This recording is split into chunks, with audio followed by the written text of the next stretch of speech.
پیغمبر پاک صلی الله علیه و آله وسلم په سفر او حضر کې د وتر منځ اهتمام فرمایلی دی. په دې وجه پیغمبر پاک صلی الله علیه و آله وسلم فرمای من نام عن وتره او نسيه فليصلي اذا ذكره. په تاسو کې چې څوک د خپل وتر نه ود پاتې شو یا تیر شو نو چې کله ورته یا چې بیا دی وکي. په دې حدیث کې د وتر د قضا حکم راغلی. وتر منځ پابندۍ سره کې د عمل په لحاظ سره د امام اعظم ابو حنیفه رحمه الله تعالی په فقه کې دا تعلیم دی چې دا د فرض په شان دي. واجب دا عملی فرض دي. په دې وجه د دې قضا کول نه دی پکار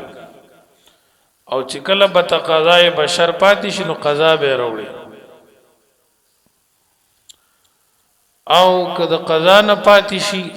نو لکه څنګه چې د یو مرده دپاره د روجي یا د مانځه فدیه ورکولی کېږي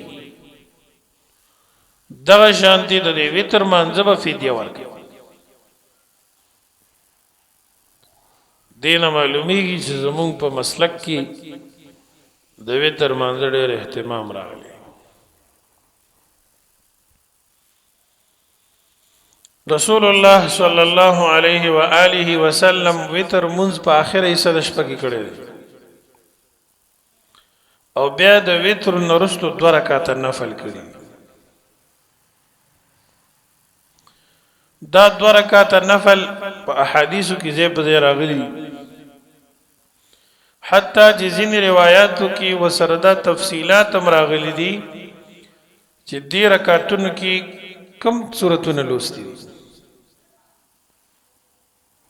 یو حدیث پاک کې راغلی دی چې رسول الله صلی الله علیه وسلم د تهجد نه کله فارغ شو او وتر یو کړل نو هغه پسې 2 رکعات نفل وکړ په ناسته باندې او ډومبي رکعت کې اذا زلزلت الارض زلزالها د سورته زلزال ولوستو او په دویم رکعت کې سورته اخلاص ولوستو. نو دا ډېر اهتمام پیغمبر پاک د دې کړی چې وتر مونږ باغی اخري سره شپه کې کول. مونږ تاسو به ماسپتن مونږ سره جوخ کوو که بیا پاتې کېږي اکثر. بیا دا د 2 رکعاتو دا نفل چې دي نبی پاک صلی الله علیه وسلم خو بذات خود په ناسته کړي دي خو امت ته په ولاړه کوي. پیغمبر پاک صلی الله علیه وسلم د پاره خدا مسله نشته خو عام امت د پاره دا مسله ده چې یو سړی نفل منځ په ناسته کوي نو جایز دی خو ثواب به نه وي. ثواب به د قیام عمر نه وي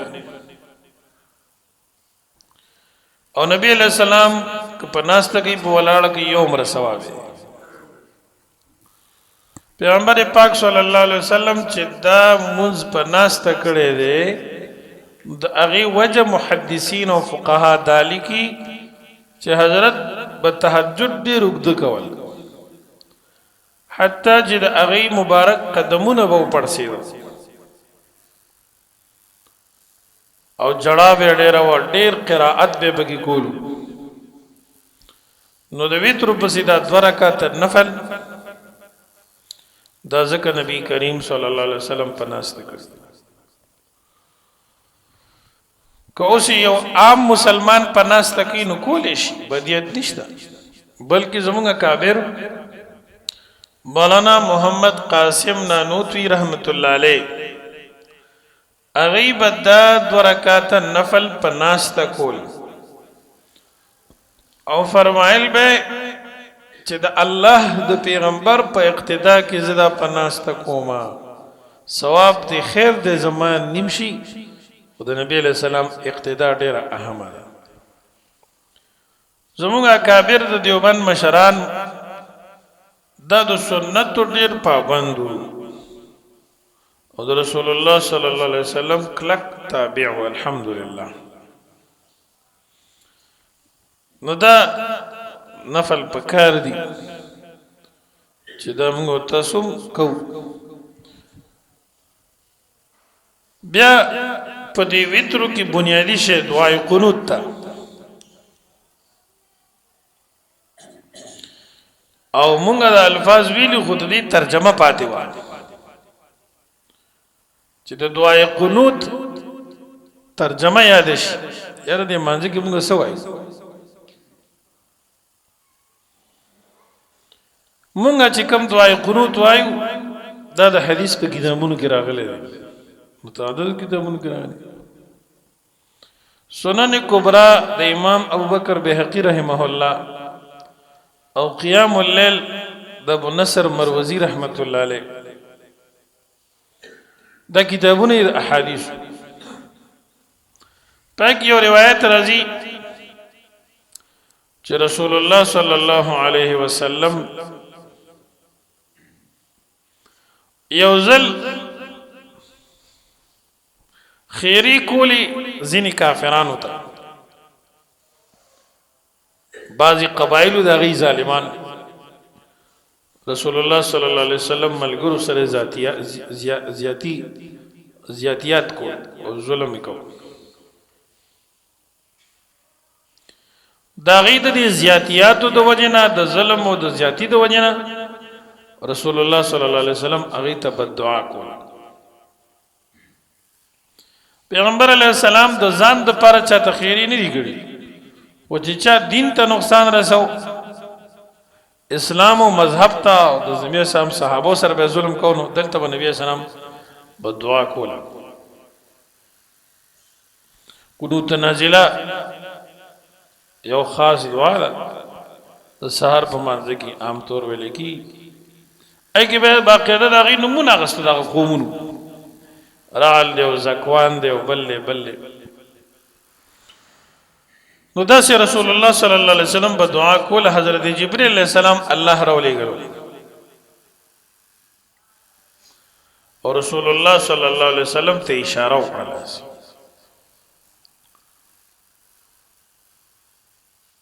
اشاره وته وکړه او بیا وته د دعای قنوت دی وته شروع چې داسې وایي اگر ټکی مو آیا قل اللهم انا نستعينك ونستغفرك ونؤمن بك ونتوكل عليك ونثني عليك الخير امام ابو حنیفه رحمت الله علیه دی دعا د ذکر ترجیح ورګي چې اهتمام سره جبرئیل علیہ السلام راوړی دا رسول الله صلی الله علیه وسلم ته عرض کړی بیا رسول الله صلی الله علیه وسلم ته حضرت جبرئیل علیہ السلام دا دعا تیر کړل موږ تاسو ته په پښتو کې اللهم انا وایو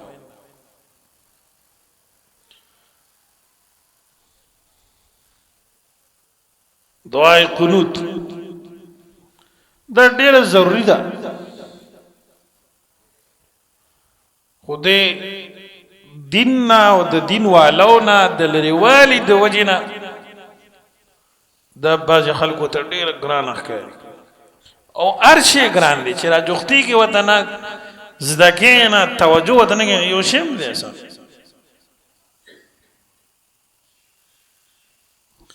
او کله چې یو شی ته اراده کړی پختا او عزم دې کړی وي او چې دا کار کومه نو دا خو ویسو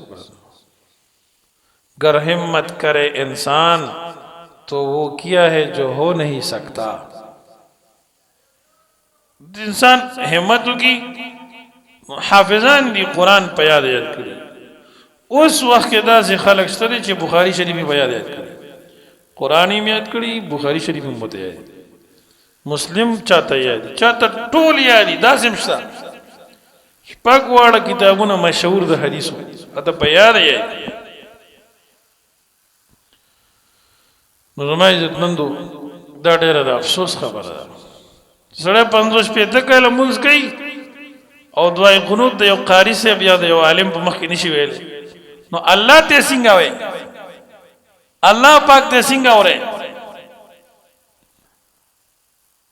اوس الحمدلله ډېر گزارش ده په هر کور کې داس یو بچي ماشوم وی الکانو کې زنانو کې جنکو کې چې هغه مدرسې ته یا عالم ته کینی اوري په کور کې سره یاد ورشي په هر کور کې زموږ په علاقو کې داسې گزاره کیږي اگر چې جهل عام دے بار ډېر وی نه پوي دا نماز حنفی د مولانا خیر محمد جالندری رحمت الله علیه ورکوټه کتاب دے عام ملوي یا مترجم نماز اکیدا لیکلي خال الفاظ سره واضحه په سکول کې خي په تبلیغ کې بار بار دې مذاکره کوي علما لګیا دي وناګانی کوي بیانات کوي نو جدي سرم چاته نه یادي نو دې یادې نه او یاد ساتي دا خبره ذهن کې کینه وي چې دا دعا ډېر اهمه او دون وخت نه لګي اول به الفاظ صحیح کی بیا به ترجمه یاد کی اللهم انا نستعينك ونستغفرك ونؤمن بك ونتوكل عليك ونثني عليك الخير ونشكرك ولا نكفرك ونخلع ونترك من يفجرك اللهم إياك نعبد ولك نصلي ونسجد وإليك نسعى ونحفد ونرجو رحمتك ونخشى عذابك إن عذابك بالكفار ملحق نبدي دعا کی مونگا اللہ تا عرض کر اللهم اے اللہ انا مونگ جیو نستعینک مدد غوارو تان ایاک نعبد و ایاک نستعین مقام آدھا نستعینک تانا مدد غوارو پر طولو کارونو ونستغفرک تانا طلب د بخنی کو تانا بخنه غواړو بخنه طلب کو ونؤمن بک او یقین لرو ایمان لرو پتا باندې زمونږه عقیده ستاسو یو والده چې یا الله ته موجودی او یا الله ته کیوي هیڅ شریک نه لري ونؤمن بک ایمان لرو مونږ پتا باندې ونتوکل علیک او بروسکو مونږه پتا باندې ستا په ذاتم بروسه ده الحمدلله تستول وای او سونه جامع خبري سونه پخې او مضبوطی خبري مونږ تاسو په 10 کې الله پاک سره دا وعده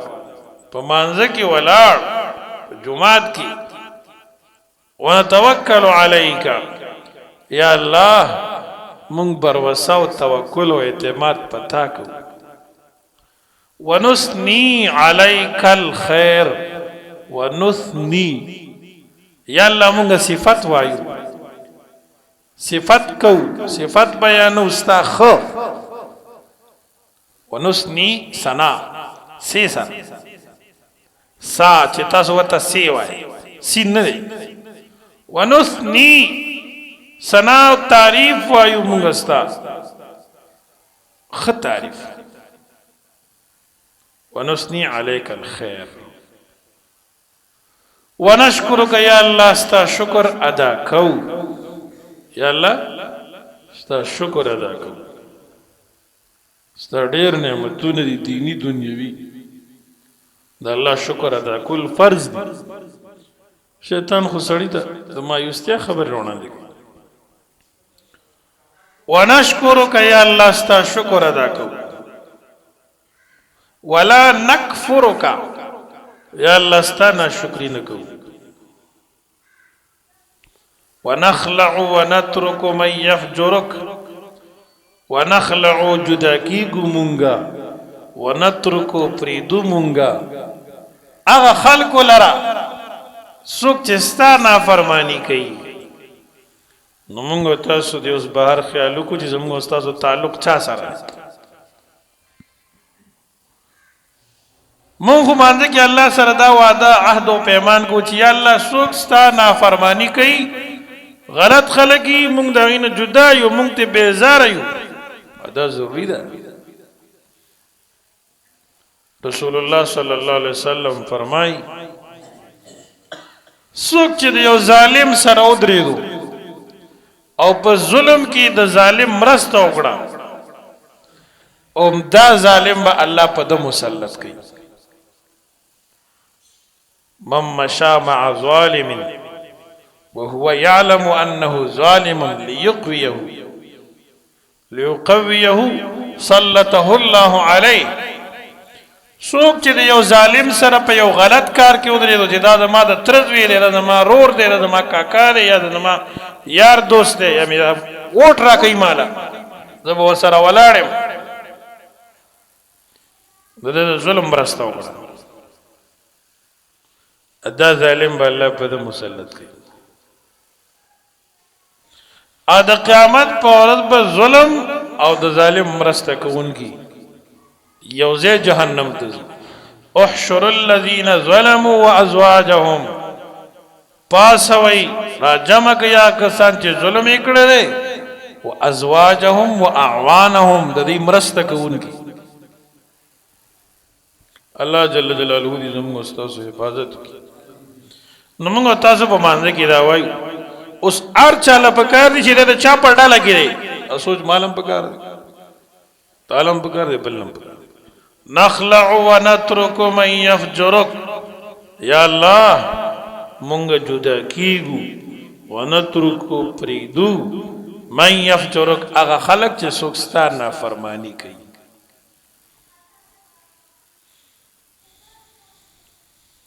اللہم ایاک نعبد ولک نصلی و نسجد اللہم اے اللہ منگستا عبادت کو دا بل چانکو نہ لائق دے عبادت دا اللہ نہ بغیر بل سوکستا اللہم اے اللہ ایاک نعبدو خاص تالر بندگی کو ولک نصلی و نسجدو او تا تا منگا منزو نکو او سجدی کو ویلیک نسعا و نحفظو تا طرف تستا رضا حاصلولو طرف تا کوشش کو او حاضری کو ستا در رضا پا کارونو کی ستا در دین پا خدمت کی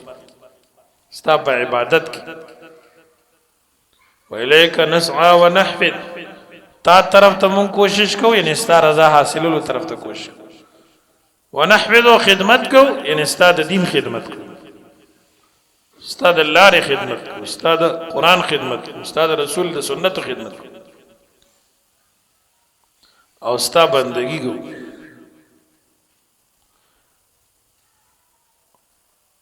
نرجو رحمتک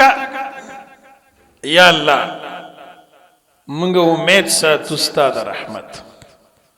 دا اللہ دا رحمت نو اسکل نمائیو سکی اللہ پاک دیر رحیم ذات تے تسو الحمدللہ دا اللہ رحمت دا اللہ پا غضب غالب دے غضب ہم دا اللہ صفت تے دا دین اب انکار نکے گو جزان نا پوڑری جوڑ کے اور طول شریعت پا تاخ کی کی دے نا منزو نا دسو نا عقیدہ نا اخلاقو نا عملو نا کردار اوے چھے اللہ دیر محربان دے نا دیتا ہوئی دوکا زان دیلوی زان نا دوکا ورکو لکه څنګه چې یو سړی څه حرکت محنت کاروبار نه کوي او پیتاوي ته پروت وي الله روزي رسان دی نو د خولې ته خو نه راځي